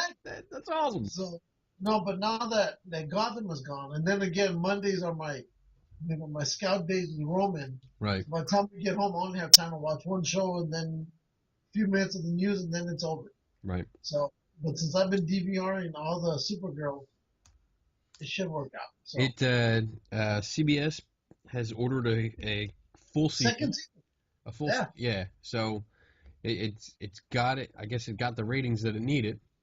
I've been following it. I've been watching it. Donna and I have been watching it, and I don't know. I'm still torn because first year. You know what though? The Flash. I loved it. Supergirl has this thing where I think we talked about this before. She's a hot chick. I don't care. She's a hot chick, and she looks absolutely hot in that outfit. And her sister on the show is hot too. But that aside, there's too much emphasis on Superman. There's too many references to my cousin, and Superman did this, and Superman does that. Why can't I be like Superman or the Man of Steel? Why can't I be like that? Remember, she's a teenager. No, she's not. Fuck that. She's a teenager. No, she's not. She's like 25. She's an old teenager. And she works. It's not. I would rather see her on her own and doing everything because she's doing it. It's one of them things where it's like she could be that strong female character, but it's like they're so dependent on Superman. They're leaning. Oh, we'll see. We'll see. I hope. Hopefully, maybe. I mean, I'm a big Superman fan. Big. I love it. Got it all over the place. But they're coming out with Rambo. I saw that. I'm not finished my statements. You shut up.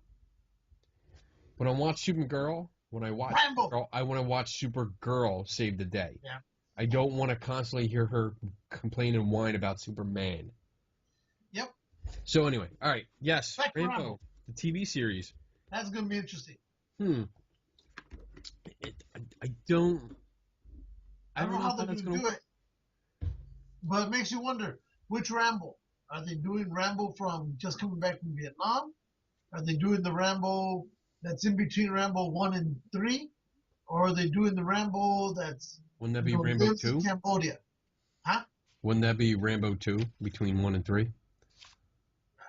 There might be another Rambo between those. No? There might be Rambo 1.5. There could be. I don't think they'll do like a prequel kind of thing. I hope they do something like that. There wouldn't be. He wasn't Rambo before then. Then you do Rambo 1.5.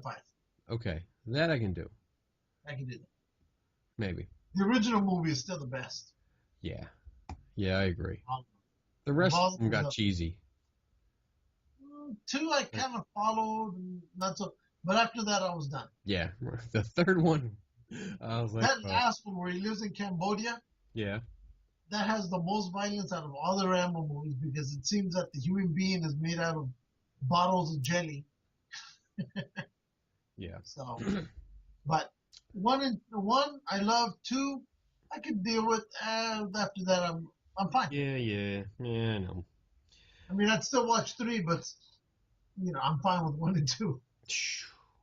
Did you see Hot Toys put out a Star Wars diorama? They have it on display at like the Times Square in China. It's got a Millennium Falcon that's Oh yes. 1/6 scale. Yeah, that's going on sale this year. God, my God, it's Yeah. huge Yeah. because it's got all the figures. It's on Sideshow, right? Yeah, Sideshow has it as an upcoming release, but all they show is just the cockpit just a cockpit. of the Millennium Falcon, and it shows all the figures that you can put in that cockpit, right? Yeah, And they're selling the DeLorean, and that's going for I think almost $600 to $800. So people are already screaming that the cockpit's probably going to be around that amount because I think it's going to light up. yeah. I hope so. That'd be cool. And I'm debating. Don't, don't. Just I mean, stop. I'm debating. As long as it's not too expensive, Yeah. I might do it, but I'm debating. Don't. That's no. I mean, I got Vader coming, Yeah. You got enough going on. but that Millennium Falcon, Yeah. that's good. Huge. Yeah. Huge. I love it. Everybody know, even on Sideshow on the forums, Yeah. talk about it. All they refer to is the price, and they go, "What is it going to cost?" I'm pretty sure it'll run at $800. That's just the cockpit, right? Yeah. Well, that's all they show. But if it's the whole stupid thing, It's the whole thing. no. But Oh. they haven't said if they sell the whole stupid thing, and forget it. I think what they'll probably end up doing is maybe they'll sell the Millennium Falcon in pieces Yeah. and just buy as you go. This Millennium Falcon, it looks. Oh, dude, it's huge. Yeah. It's huge. I mean, it's probably. It doesn't say how long it is. It just says 1/6 scale. It's got to be like 12 to 16 feet long. It's huge. Well, you got to remember the figure for the Star Wars. The figure? Figure? The figure? It's around this long, this tall. Yeah, that's what all they are. Yeah. You got to imagine that damn thing It has to be for that. Yeah. Awesome. Because there's a pretty cool model that's being sold right now, and you can buy that one in sections. Yeah. You just buy it's like every other month they send you another section to it, and you just put it together. Yeah. You don't have to paint it because it's already done. It's already weathered. All you gotta do is just assemble it. That's awesome. And dude, it is beautiful. But I think they charge between $65 to $80 per assembly. Yeah. Per section. There's a lot of parts that go to it. But once you're done, you have something that's awesome. I mean, it's a beautiful Millennium Falcon when you're done. I mean, the interior, everything, it's gorgeous. Yeah. But I think I looked at it. It comes out once you're done with it. It probably comes out to around $1,000. Yeah. Somewhere around there. I don't doubt it. There was oh shit, I forget what company was doing a line of Marvel figures that was doing a similar thing.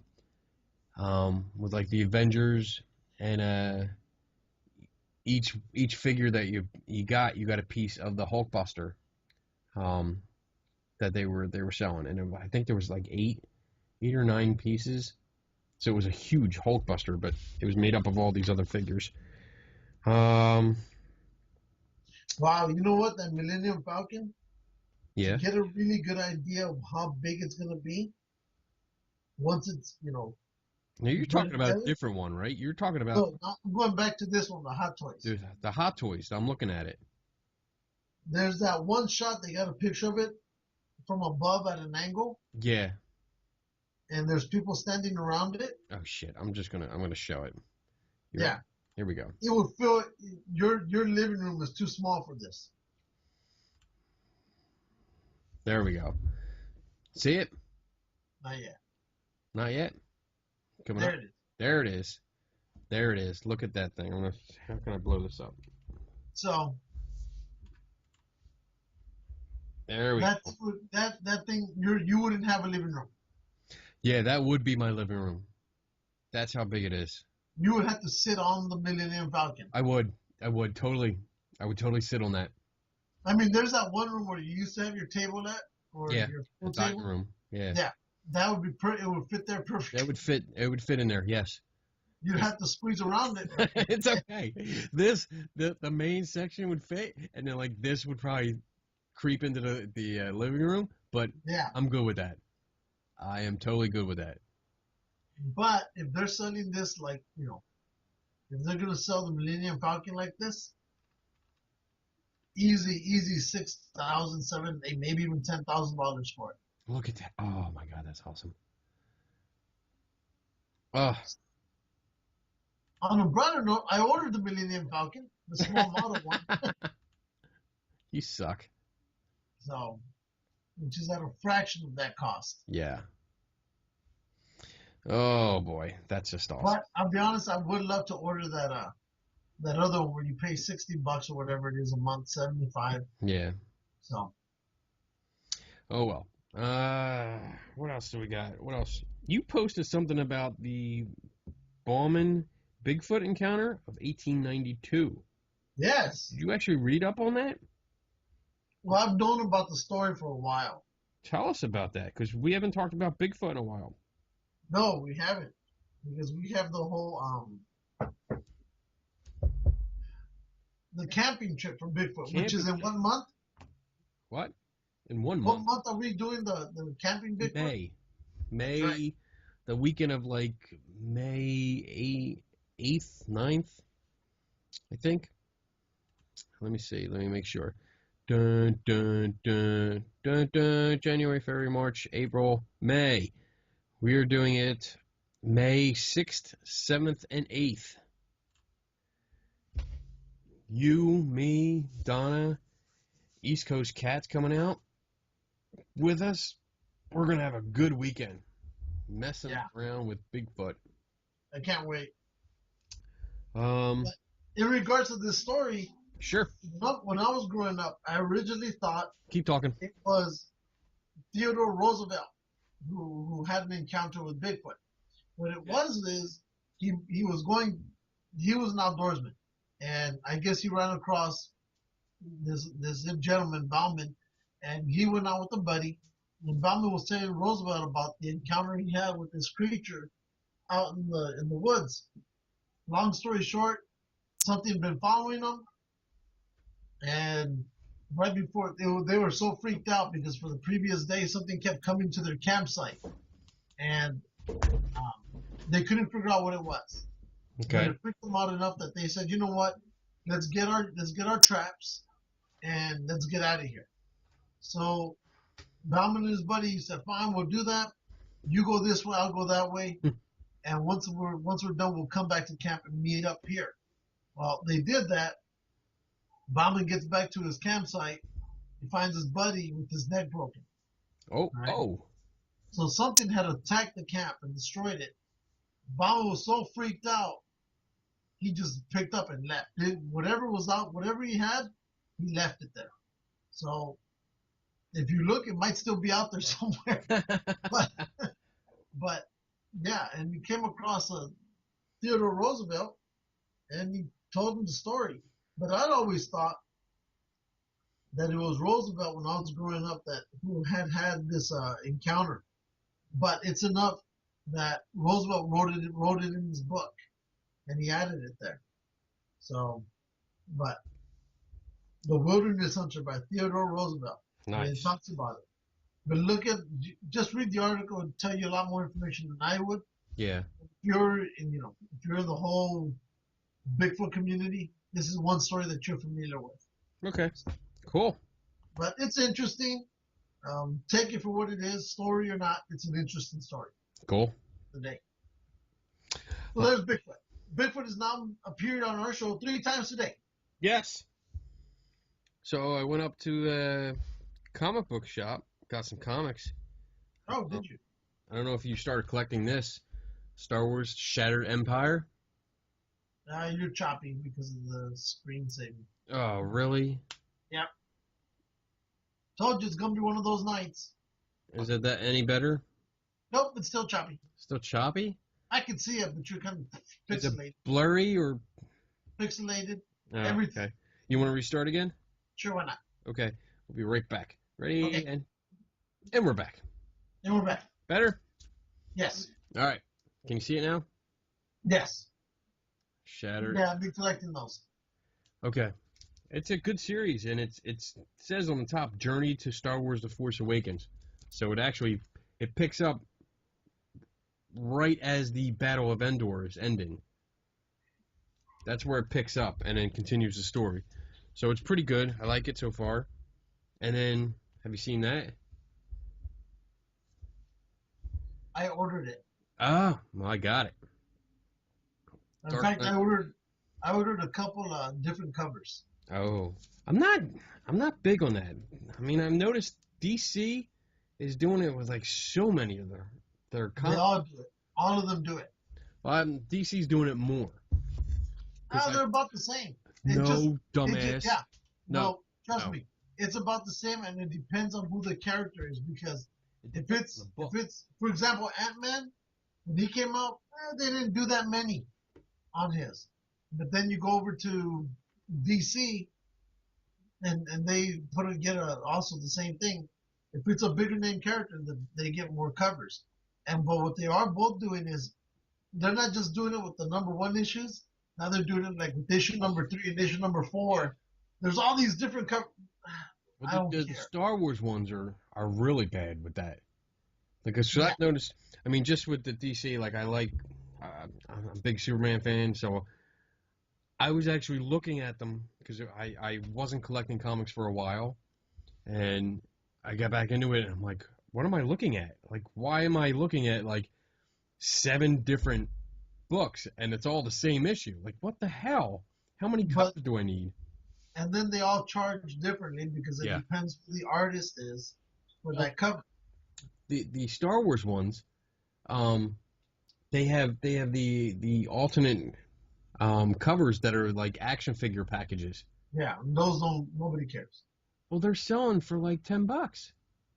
Nobody really cares for them. They're nobody cares about you. No, the ones with the toy figure covers. Yeah.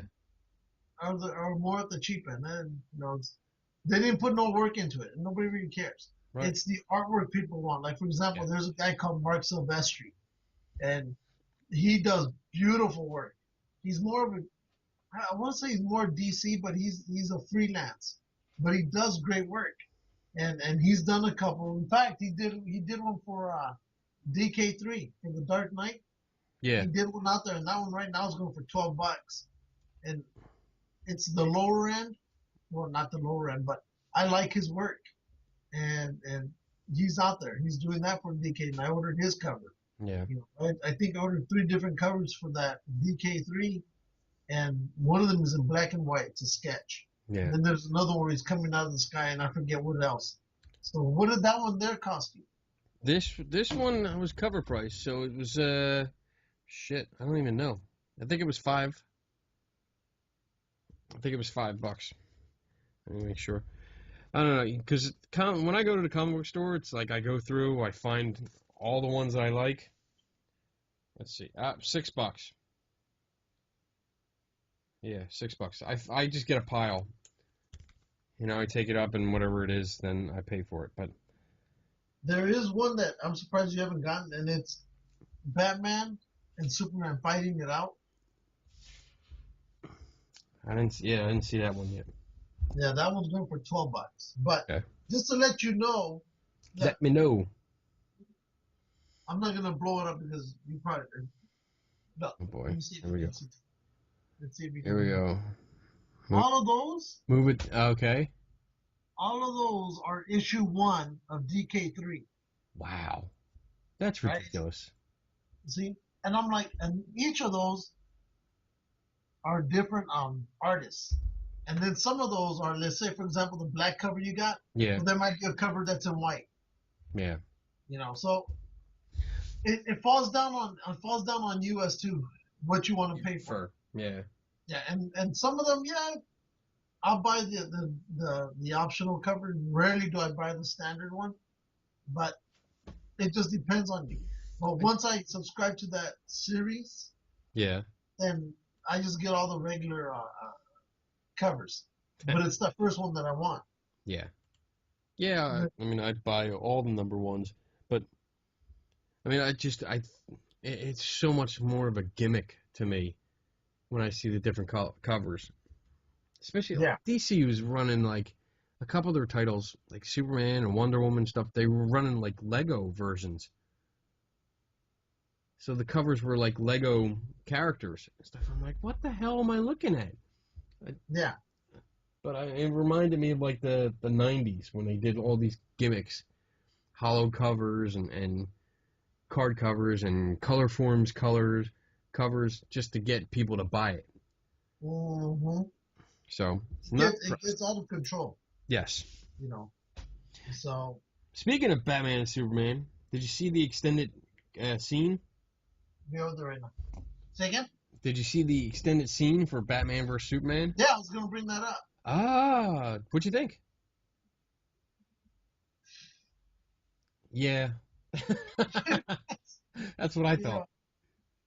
Know, and it's the one we're talking about where Batman's hanging. Yes, he's hanging like this. Yeah. And Superman comes.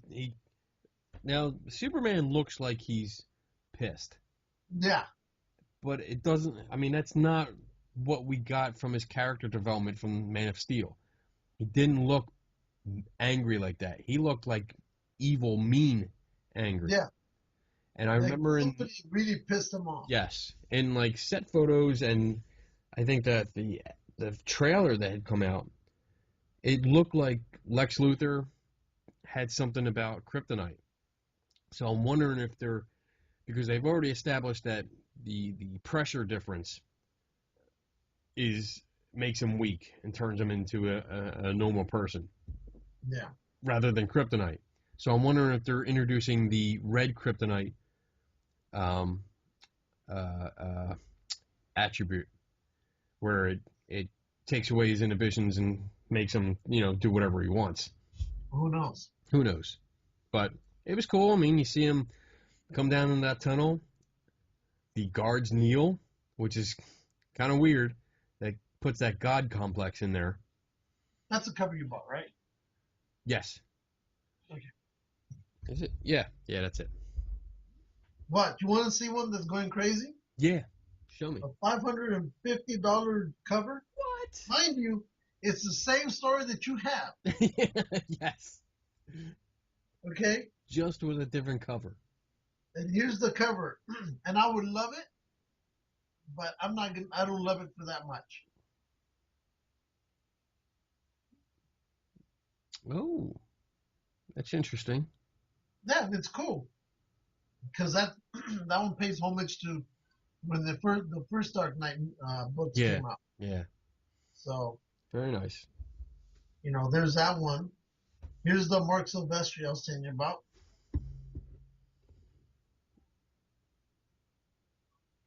Oh wow, he's got a tank. Yeah, right behind him. Nice. Dun dun dun dun. That. Hey, we got ordained. Yes, we did. We did. We got ordained. Where is that? Dun dun dun dun dun dun. You posted that. Right? Pretty sure you did. Yeah, both of us. Both of us. There we are. Let's see. Certificate of Ordination. This document hereby affirms that Lucas Steele and Kenny Biddle has been ordained by the Church of the Latter-day Dude. That's right. On November 30th. Why is your November 12th? I'm like a bishop. You changed your date. No, because I did last. Oh, you had it a while ago. Okay. Yeah. So I'm a bishop. You did it November 12th of 2014, and I did it on November 30th, 2015. Yep. You're still wet behind the ears. Well, whatever. I was ordained by the Universal Life Church like 10 years ago. So whatever. Okay. You don't have no certificate. Yes, I do.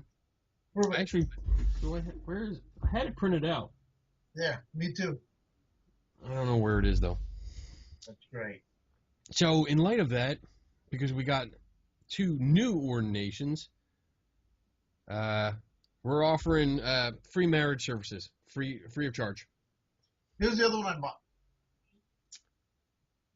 Oh, actually, that's nice. And it also comes in the colors cover. Nice. I like the black and white though. Yeah, I like the black and white. It gives it, I don't know, the whole classy type of look. Yeah, it gives it. But this is what the color one looks like.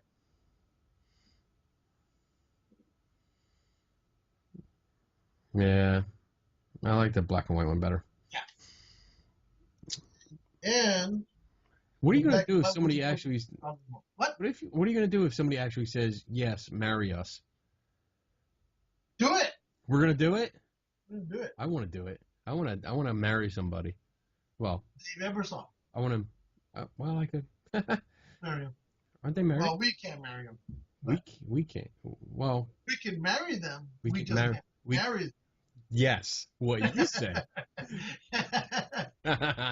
I see what you're doing there. Right. Yeah, you're funny. Oh, are you a fan of oh my God, Firefly? Firefly, the movie Serenity, Browncoats. No. No, you suck. Not coming to mind. Oh, let's see. Legacy, putting out characters from the Firefly series. So you're gonna have Malcolm Reynolds. You're gonna have Jane. You're gonna have Kaylee, Wash, and Zoe. They're all gonna be there. When are they coming out? Because I like Firefly. Oh wait, this is old. I must have just gotten this because it says May 2015. Damn, so I'm behind the times here. Yes, you are. Legacy collection. It's already out. Ah, Malcolm comes with a 30-30 rifle and a pistol. Nice. His crotch. You know, there's that new show on Netflix. Which one? The new superhero one. I think Jessica something. I forget the name. Oh, yeah, just, oh, shit. Yeah, I know what you're talking about. So people who've been reading it or who've been watching it, tell me it's Jessica a Jones. damn good. Yeah, it's a damn good show. Oh, really? Yeah, Oh, well, I'm gonna have to check it out then. me too. I'm gonna check it out. Because honestly, I don't know who she is. Neither did I. Neither do I. Let's see. Jessica Jones. Jessica Campbell Jones Cage is a fictional superhero appearing in American comic books published by Marvel Comics. Created by writer Brian Michael Bendis and artist Michael Gaydos. The character first appeared in Alias #1 as a former superhero who became the owner and sole employee of Alias Private Investigations. Jones has since starred in 2 ongoing series alongside her husband, Luke Cage. Luke Cage? Isn't he in Mortal Kombat? No, Luke Cage. Yeah. Yeah. He is. She became a member of the New Avengers during Marvel's 2010 Heroic Age campaign. At various points in her history, Jones has used the aliases Jewel, Nitrous, and Power Woman.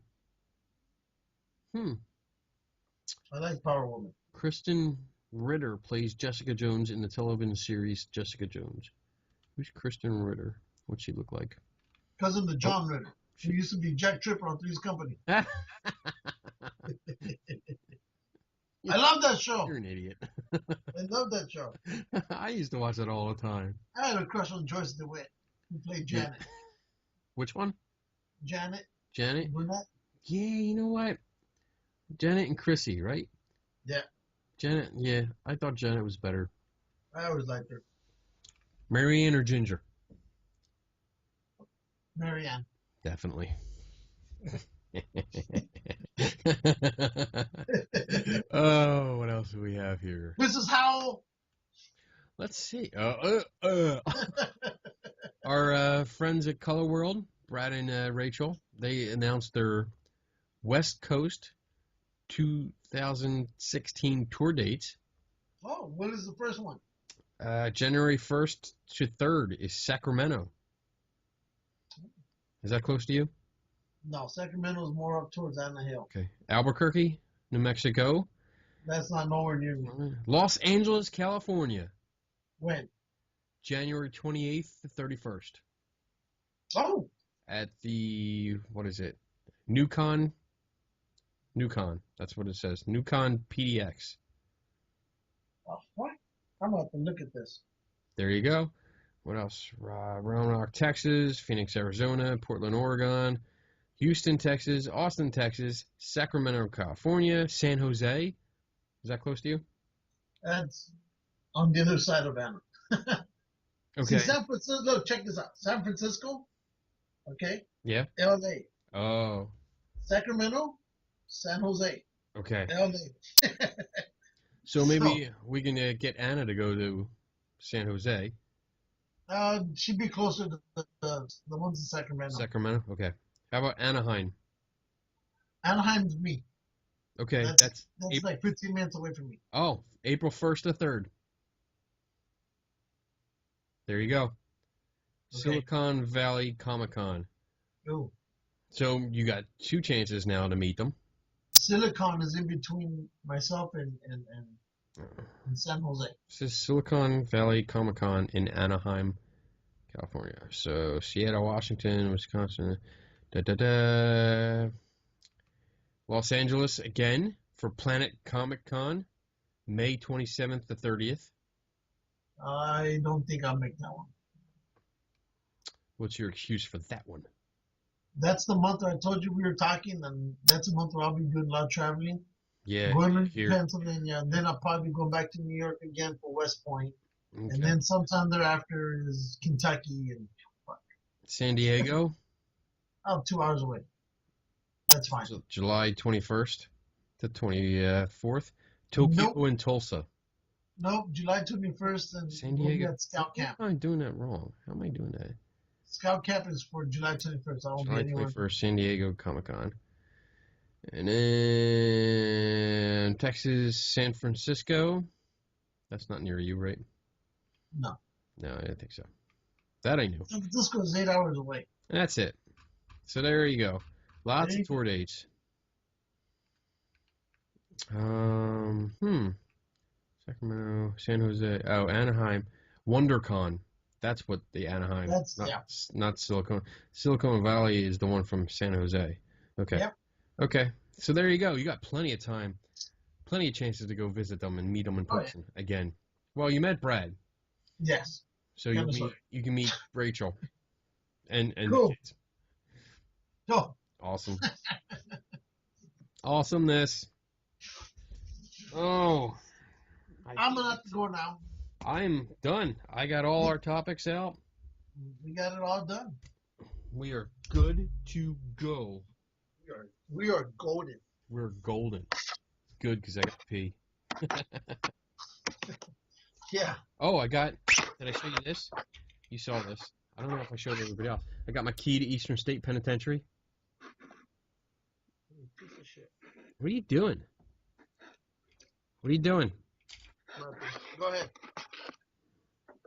Because we went to Eastern State Penitentiary when you were here. Yes. What did you do? I got my key. To the front key. Hold on. There it is. There it is. Gate key. I can go into Eastern State whenever I want. Huh? Let's see. No. I already showed it twice. You missed it. There it is. See, you got the same one. I think Patty bought it for me without telling me. Awesome. And of course, we bought these patches. And I got this for free, even though I wasn't supposed to. Yeah, because you scammed them. That's right. Yeah. Oh. I kind of used you for that one. I think we can wrap it up. Yeah. We're all good.